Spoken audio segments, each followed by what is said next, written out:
afford anything, but not everything. Every decision that you make is a trade-off against something else, and that doesn't just apply to your money. It applies to any limited resource in your life, like your time, your focus, your energy. Where you put your mind, when it's on something, it's not on something else. There's an opportunity cost associated with everything, every dollar, every hour, everything. So what matters most? What do you value in your life, and how do you act accordingly? That's what this podcast is here to explore. My name's Paulette Pant. I am the host of this podcast. Every other week, we interview a guest, and on the weeks in between, I take questions from you, the audience. Of these episodes in which I answer community questions, half of these episodes, I answer questions about general personal finance, and the other half, I answer questions that are specifically about real estate. So 1 out of every 4 episodes is one in which I talk about real estate, and this is that 1 in 4 episode. If you are interested in the topic of real estate, keep listening. If you're not, and I don't expect you to be, because real estate's one of those things, if you're into it, if you're into it, if you're not, you're not. 3 out of 4 of our episodes are not about real estate at all. So browse through our archives. We've got a whole bunch of really great stuff. 75% of what we create is not about real estate. We talk about personal finance, financial independence, early retirement, traditional retirement. We discuss productivity, personal development. We discuss a wide range of topics all around money and lifestyle. So check out the rest of our archives for all of those episodes. If you want to hear more about real estate, though, stick around because our first question comes from Kim. Hi, Paula. This is Kim from Maryland. I'm wondering about your experiences, if you've had any, with discrimination in real estate investing and/or property management.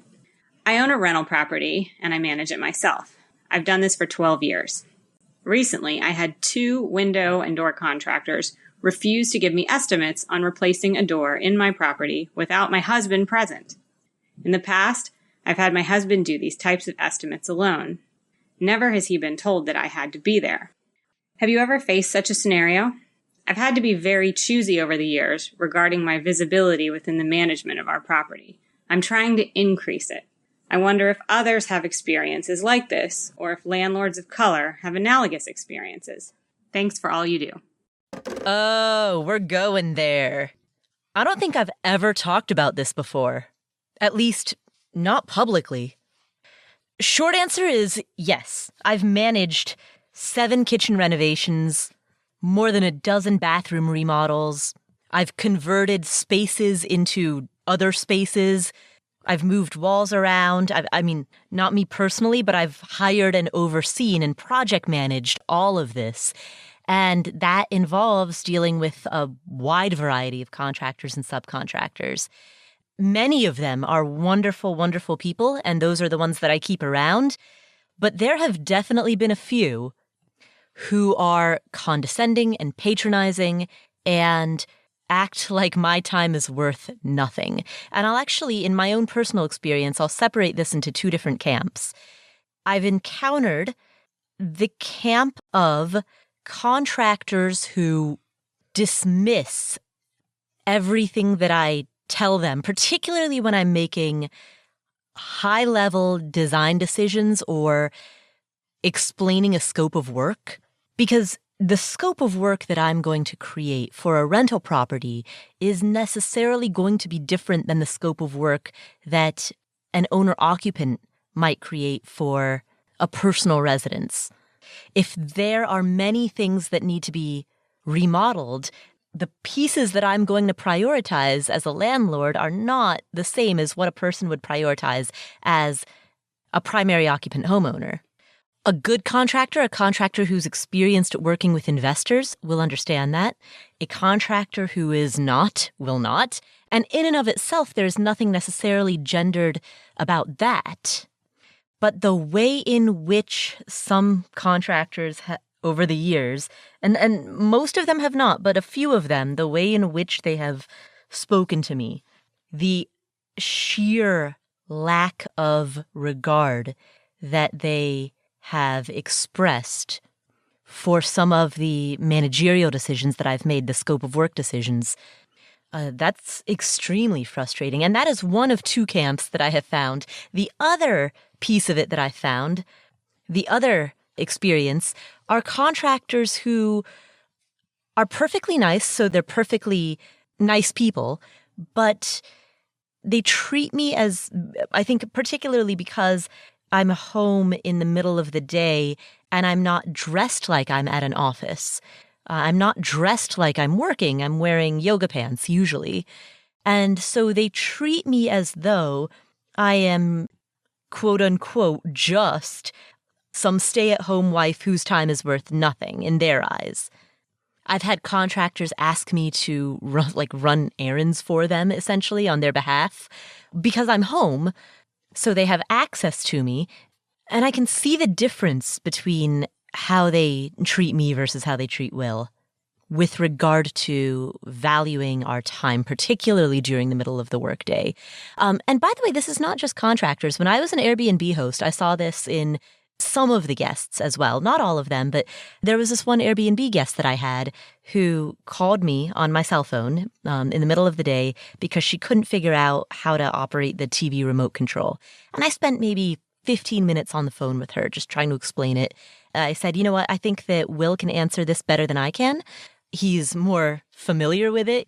I don't really watch TV, so why don't I have him give you a call? And after she had spent 15 minutes on the phone with me, when I offered for Will to call her, you know what her response was? She said, oh, I don't want to interrupt him at work. So yes, I mean, you see this type of thing, these gendered double standards, and I think it is a subset, perhaps a microcosm of the way that some people, certainly not all, but the way that some people view the relative importance of a woman's time and ideas, particularly as they apply to fields such as home renovation that have been traditionally male-dominated fields. But this certainly is not exclusive to real estate. When I write blog posts that really deep dive into investing analysis, for example, my post about whether to rent versus buy, or some posts that I've written about different types of accounts, 401k versus HSA versus IRAs. Those posts, of course, get shared on social media, and oftentimes I lurk and look when people are having a conversation with each other, not knowing that I'm a lurker. I look to see what they're saying, and I've noticed on a number of occasions that people will remark about the article and discuss the article's author using the pronoun he. So if I write a post about investing, somebody might say, blah, blah, blah. He said that you should get your 401k match and then switch over and put your money into a IRA instead.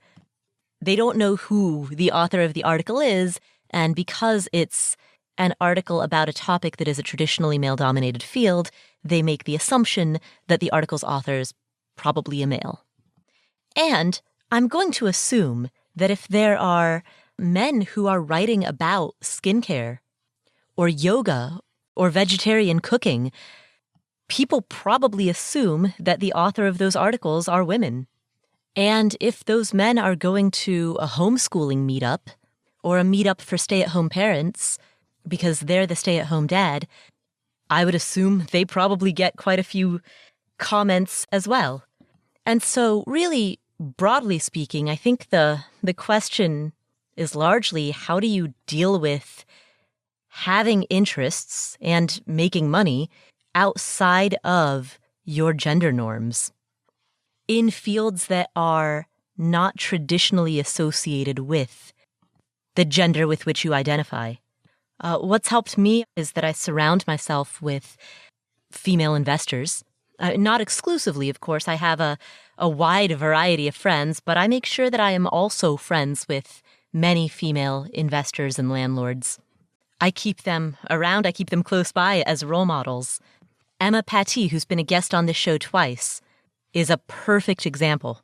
Investor, landlord, entrepreneur, self-made millionaire, and she's 6 years younger than me.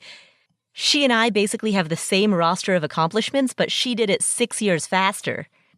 We love each other. I respect her a lot, and we, in theory, try to plan to talk to each other on the phone every Sunday. In reality, it works out like maybe 1 or 2 times a month. But in theory, we try to talk on the phone once a week. I know that's not a perfect answer, but this is one of life's big questions. How do you break social norms in a way that's graceful and confident? That fundamentally is the question. The final thing I'll say is that the majority of contractors whom I've encountered, and the majority of people on social media who have read my articles, the vast majority of people I have found to be wonderful. And I think that's also important to keep in mind. And those are the contractors that I hire. Those are the ones that I bring back. Thank you for asking that question, Kim. Our next question comes from Anonymous. Hi, Paula. My husband and I have lived in our house in New Orleans in the 70119 zip code for 2 years. We bought a single-family house for $320,000, owe just under $271,000, and have put about $20,000 into backyard renovations. Although the neighborhood is seeing more development, we do not want to be here anymore. We want to start investing in real estate and would like to start by selling this house and house hacking a shotgun or duplex. Similar houses in the area have recently sold for about $350,000, making any possibility of a profit marginal. Right now, we are relying on the potential profits from the sale of our current house to cover a down payment. My questions are, A, should we hold on to the house for longer to gain more equity and possibly a larger profit later? B, do a 1031 exchange? C, do a 121 exclusion? D, look into a more affordable market out of state? Or E, any brilliant idea that you might have. We want to make a smart investment without spending a huge chunk of savings, so any/all affordable advice is welcome. Thank you. Anonymous, first of all, let's take a look at your current situation. So you bought the house for $320,000, you put $20,000 into it, so you're in it for $340,000. Similar houses in the area are selling for $350,000, which means that after accounting for real estate agent fees and closing costs, you're probably going to lose a bit of money on if you sold the house right now for $350,000. You have good equity in it, so you'll still get cash at the closing table, and that's the good news. But if you're in it for $340,000 and you sell it for $350,000, well, guess what? A 6% real estate agent commission on the sale of that property, 6% of $350,000 is $21,000. If you as the seller are paying the closing costs plus the agent commission, then that means that your bite of the closing costs could be $25,000. So the money that you spent on the backyard renovations, you're not going to see back. Sorry to be the bearer of bad news.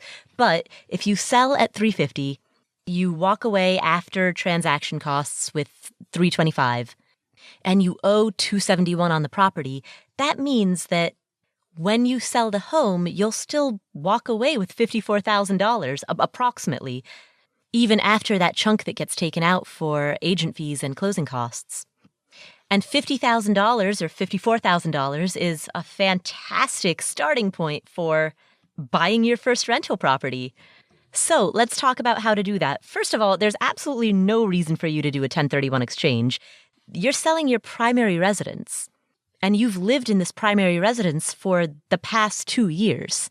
So the 121 exclusion, which is the home sale gain exclusion, totally applies. And that's way, way easier than a 1031 exchange. You want to avoid, 1031s, I think people overemphasize them.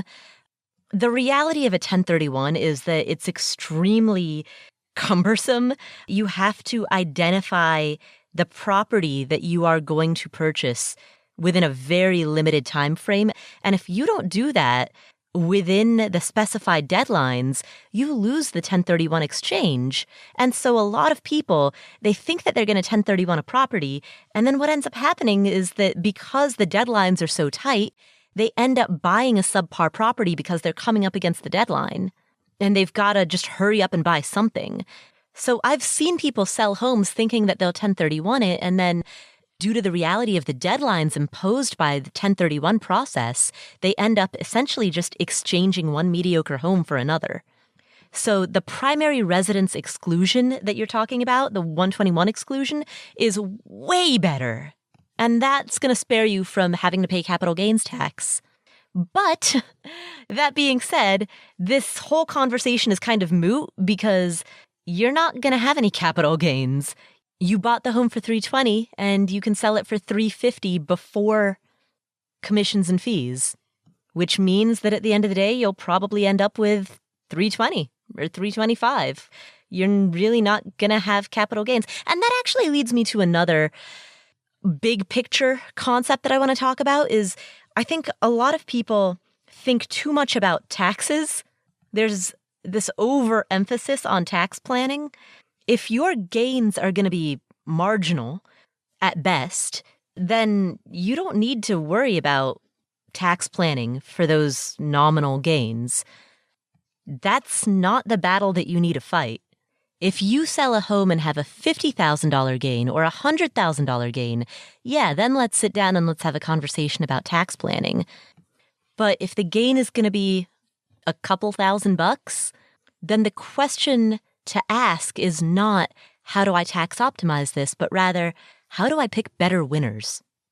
Now, to that end, I love the idea of house hacking in a duplex or in a shotgun style single-family home. Love, love, love, love that idea.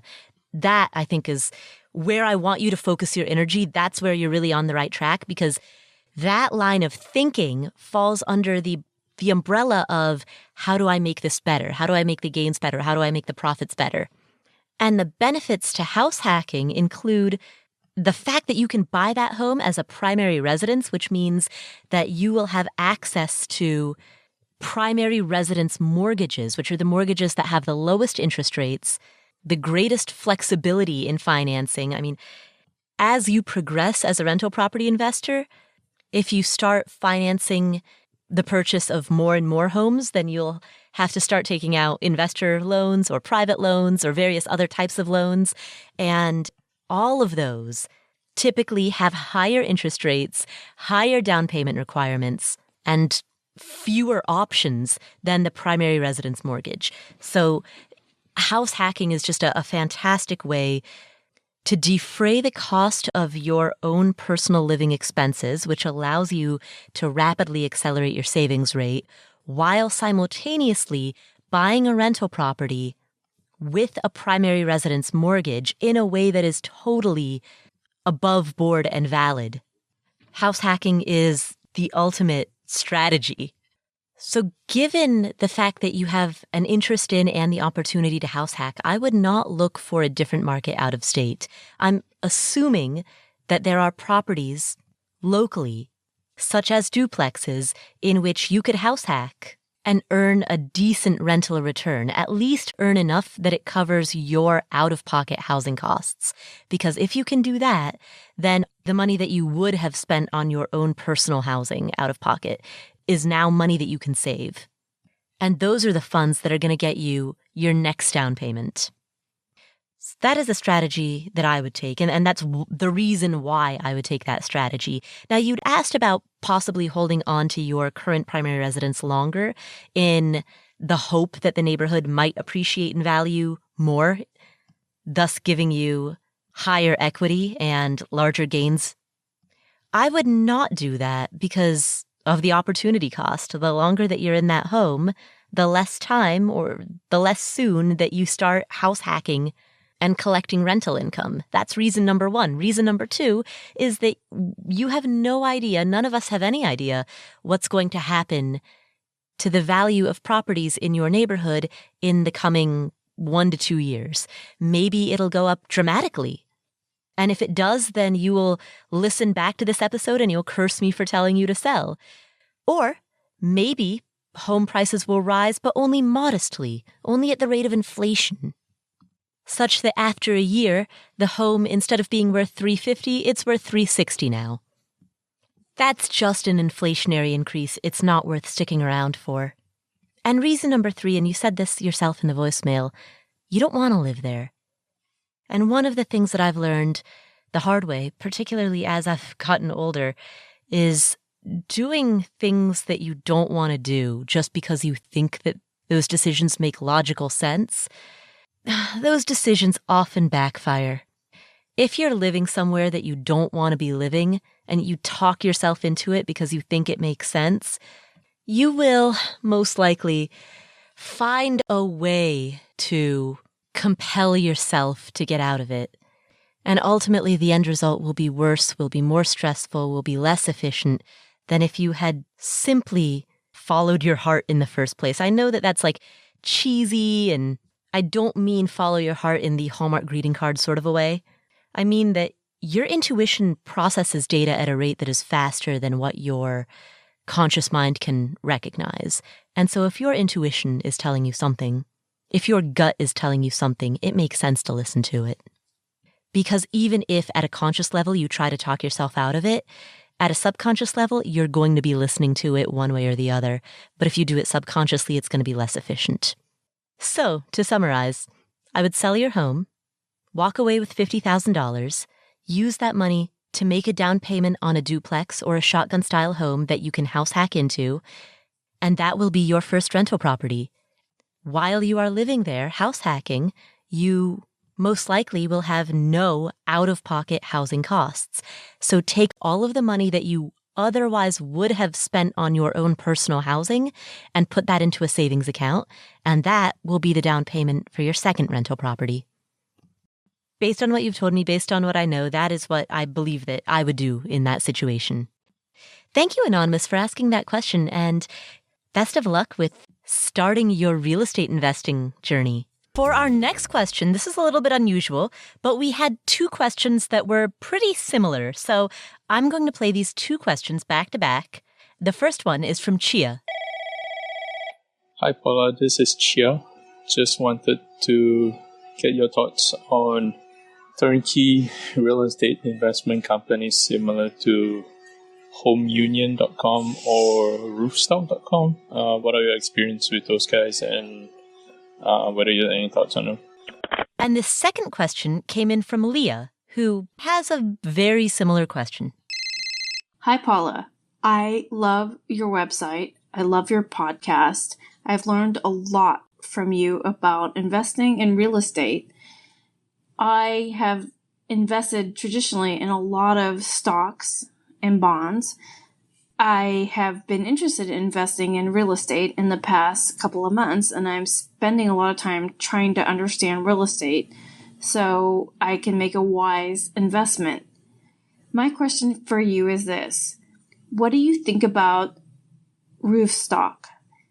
I'm considering it because it looks like they have a lot of expertise in choosing single-family homes, vetting out clunkers, and then having property managers that they've already vetted as well. Do you think it's wise to go with a company like this? All right, a twofer. Now, first and foremost, I'm not going to talk about any specific company. I will talk about turnkey investing in general, but I will not discuss a specific brand or a specific company name. Turnkey investing in general. First and foremost, what's your strategy? Do you want to buy Class B properties that are located in a Class A neighborhood and then renovate them up to a B+ standard? Is that where you think that you'll be able to make the best returns? Do you want to buy Class C properties in a Class B neighborhood? Do you want to buy properties that are being underutilized in terms of like their floor space? Do you want to buy properties that are sold as a 2-bedroom, for example, and find a way to reconfigure the layout such that it can be used as a 3-bedroom, thereby adding value? If you're interested in turnkey companies, you yourself are not bringing anything to the deal other than your money. And to that extent, you're not adding value to a property. You're not bridging the gap between what it is and what it could be. And so your upside potential right away is going to be limited with a turnkey company. Not just because they're taking a cut, but also because you're not actually adding any value. So that is issue number one. And if that were the only issue, then fine, no big deal. But there are some bigger concerns at play. So issue number two. Many of these turnkey companies, the way that they make money, the way that they add value is that they'll buy a distressed property and renovate it. And while on the surface that sounds good, what do they mean when they say renovation? To what standard have they renovated the property? What level of workmanship is there? How durable are those upgrades? What exactly was the scope of work? What materials did they use? How good were the contractors? How many times, if any, did the inspector come out? How long did it take for the property to get a certificate of occupancy? Turnkey properties, just like crowdsourced properties, are not a get out of due diligence free card. You still need to make sure that the renovations that the turnkey company did are up to what you would consider to be an acceptable standard.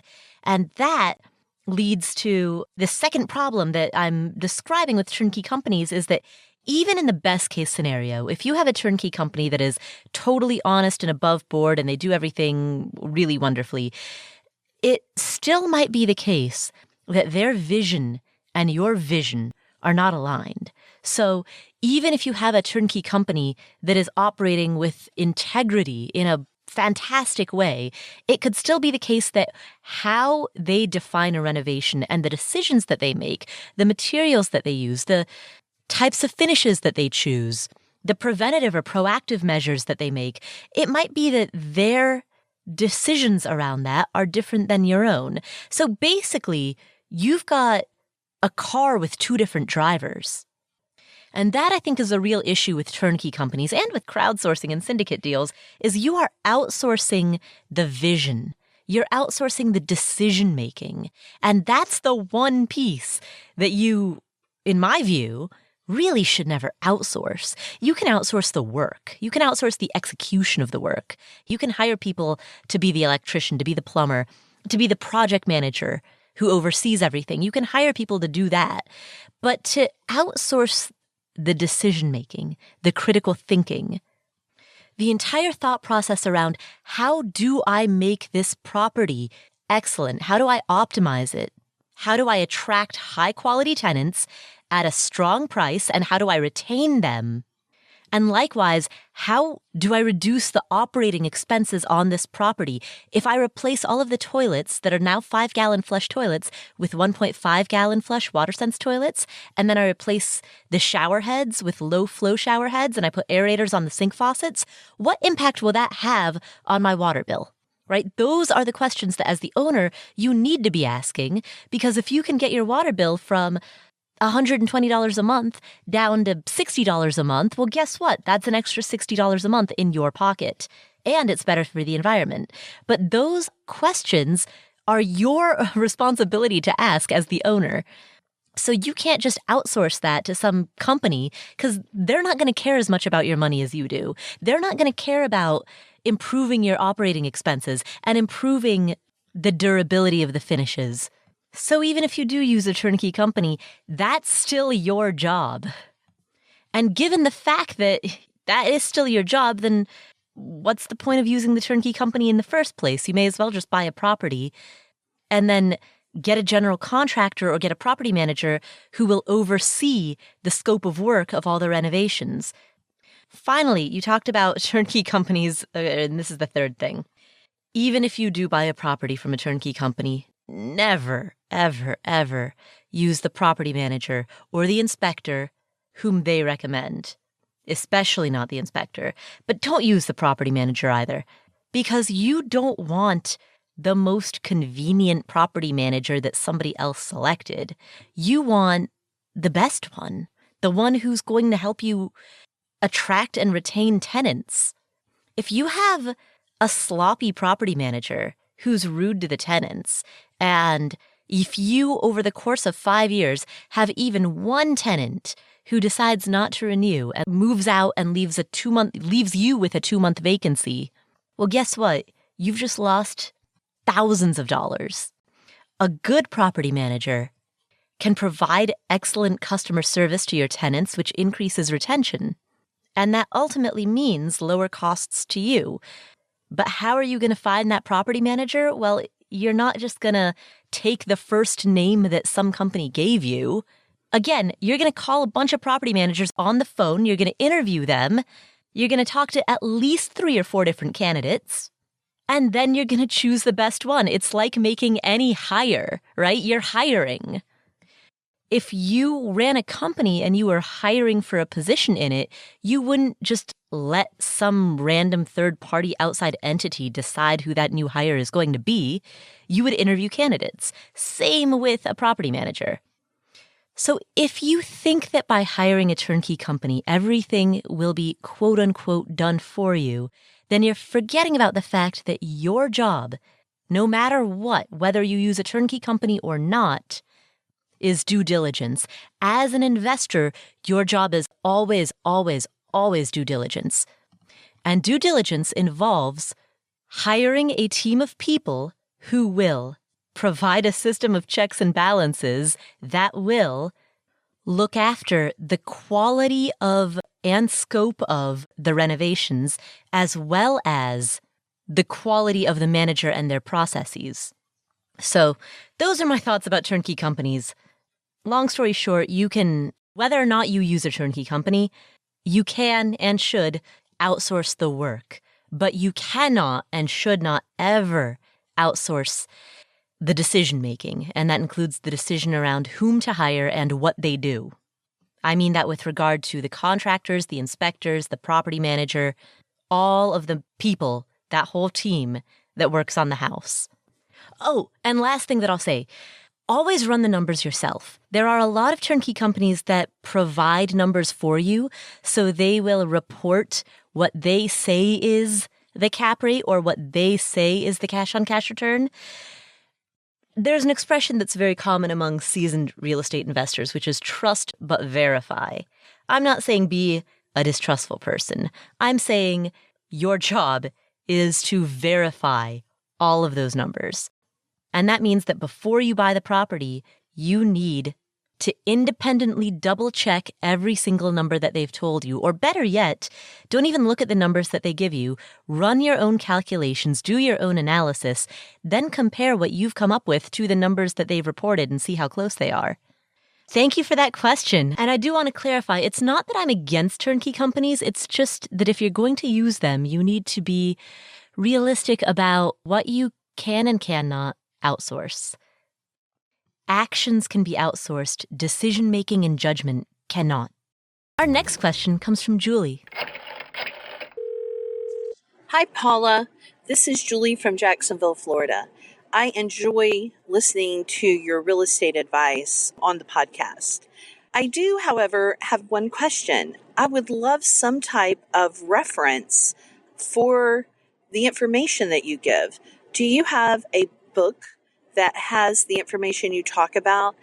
For instance, when you talk about tax liens, I would like just to be able to go to the book and re-reference the information.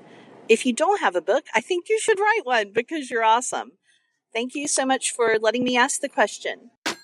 Julie, thank you so much. So I can't believe it's been 3 years, but for the last 3 years, for as long as I've had this podcast, I have been working on a course, an online premium course about rental property investing. The name of the course is Your First Rental Property.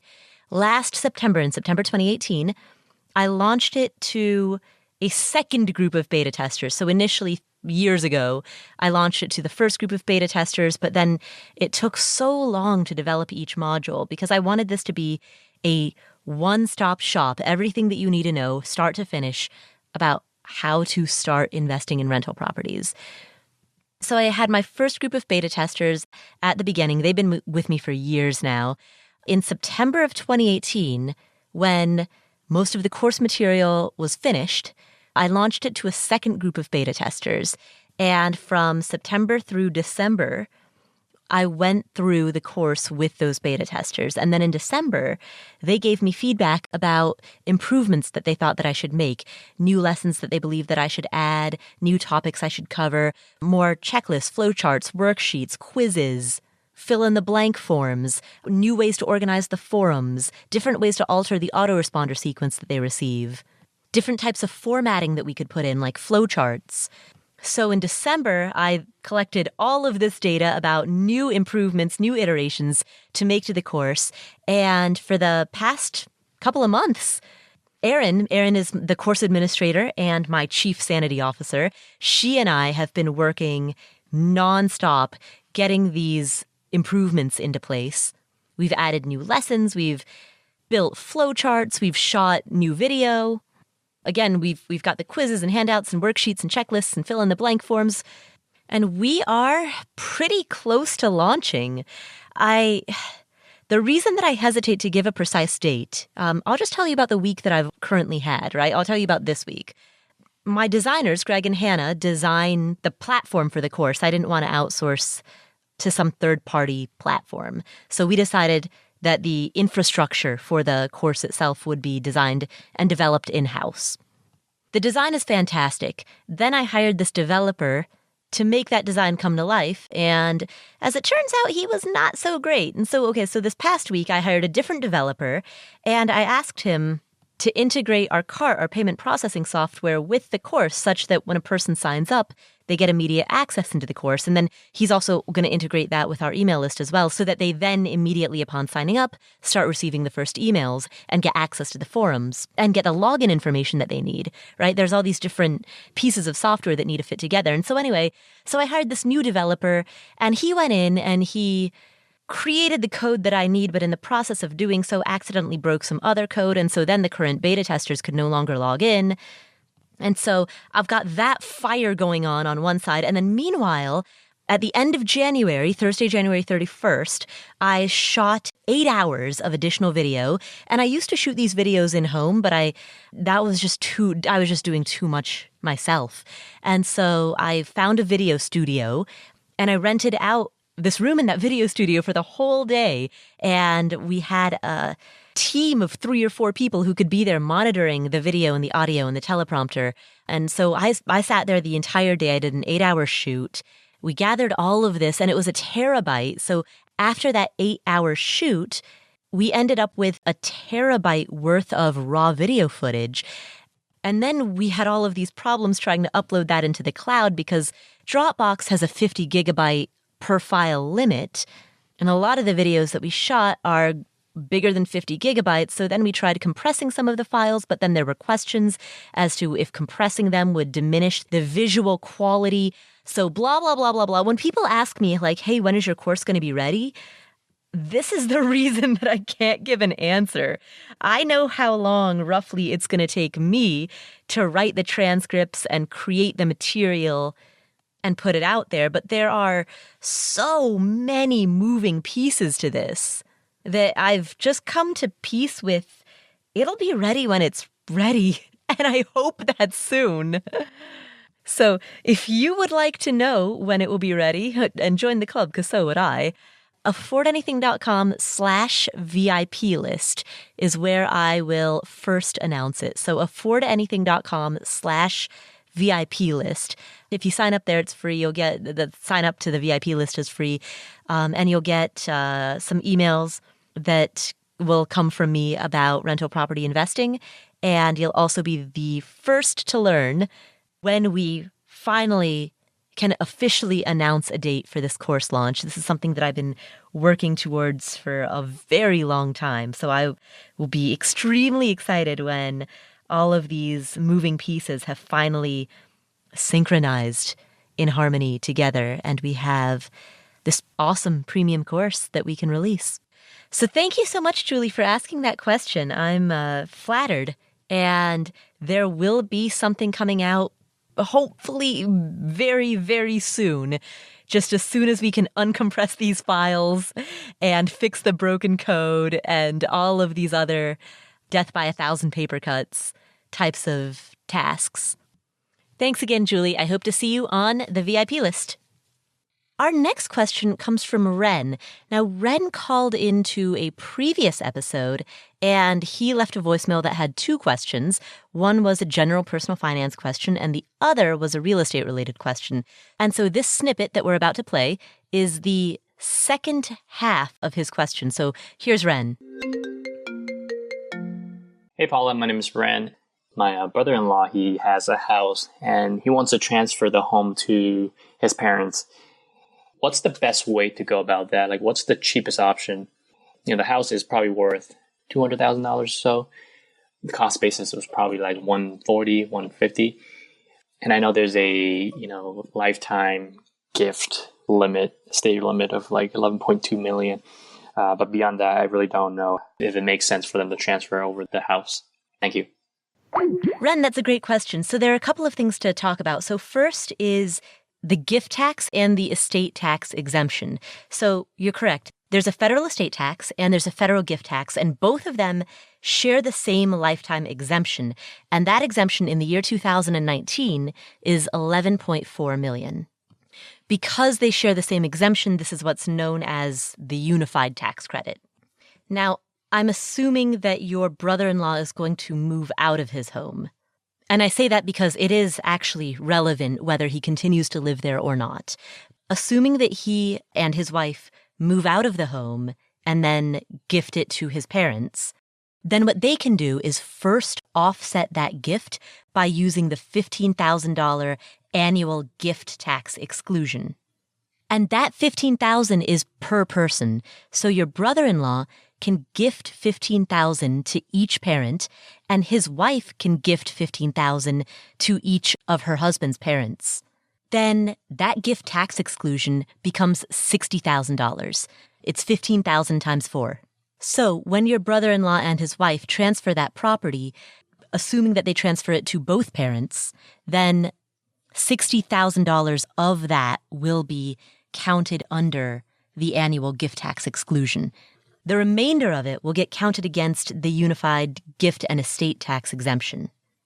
Now, the other thing that your brother-in-law and his parents should be aware of is that if he transfers the property to his parents' cost basis in that property will be what the brother-in-law paid for the property, rather than the value of the property at the time of transfer, which means that later down the road, if the parents were to sell that property, then the profits that they make on the sale of that property would be subject to capital gains tax based on the value that your brother-in-law paid. Now, that being said, if your brother-in-law's parents live in that property for 2 out of the last 5 years prior to making the sale, then unless it's a very, very expensive property, it's totally a moot point because they'll be able to not pay taxes on the capital gains due to the fact that it was their primary residence for at least 2 of the last 5 years prior to sale. That's just something that you should keep in mind, that when that gift is made, the cost basis in the property doesn't change. Now, there's one other tax to consider, and that is transfer tax. So some states, but not all, have a real estate transfer tax. And also some states, but not all, that do have a real estate transfer tax will offer an exemption on that transfer tax if the transfer takes place between family members. So you'll want to check specifically with your state to see if they have a transfer tax, and if so, what the rules around it are.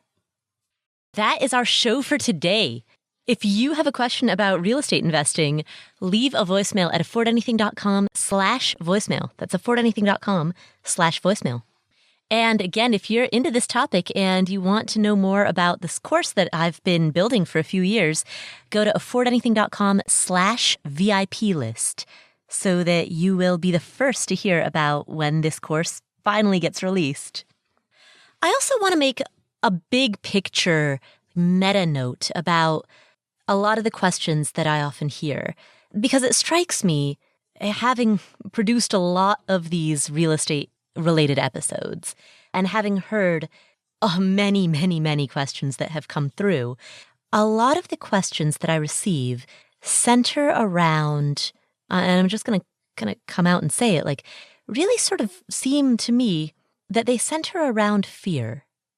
The single most popular question that I get is, should I put my properties in an LLC? And what people are really asking when they say that is, how do I protect my properties from the threat of lawsuit?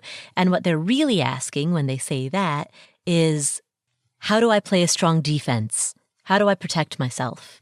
And similarly, these turnkey questions that we heard in today's episode, this is the 3rd or 4th episode in which somebody has called in with exactly that question. What do you think about turnkey companies?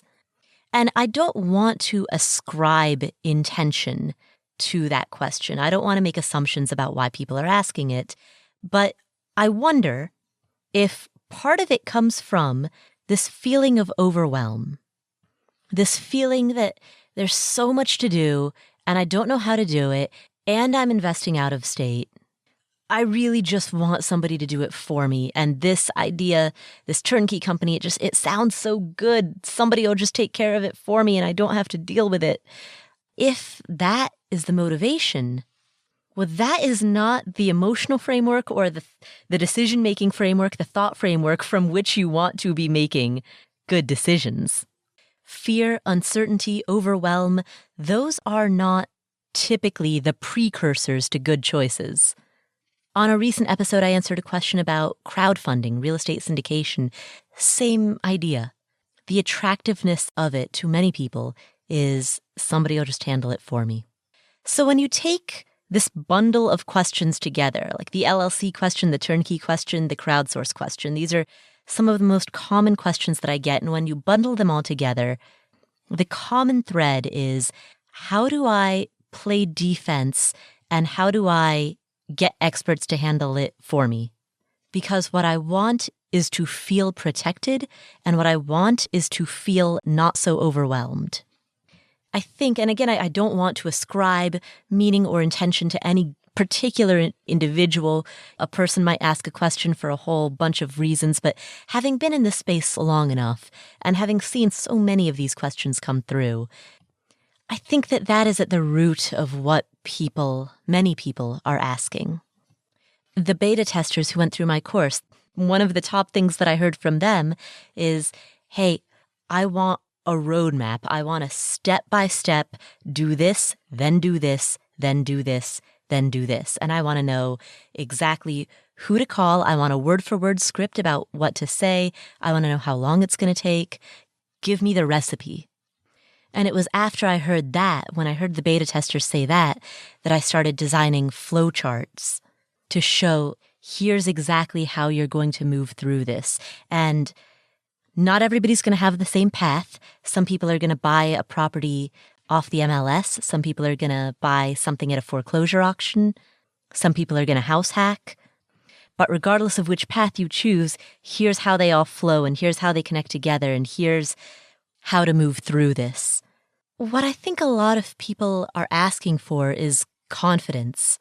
And the thing is, I can show you how to follow the steps, and I can give you a framework for thinking about it and for learning how to learn and thinking about how to think and figuring out how to figure things out.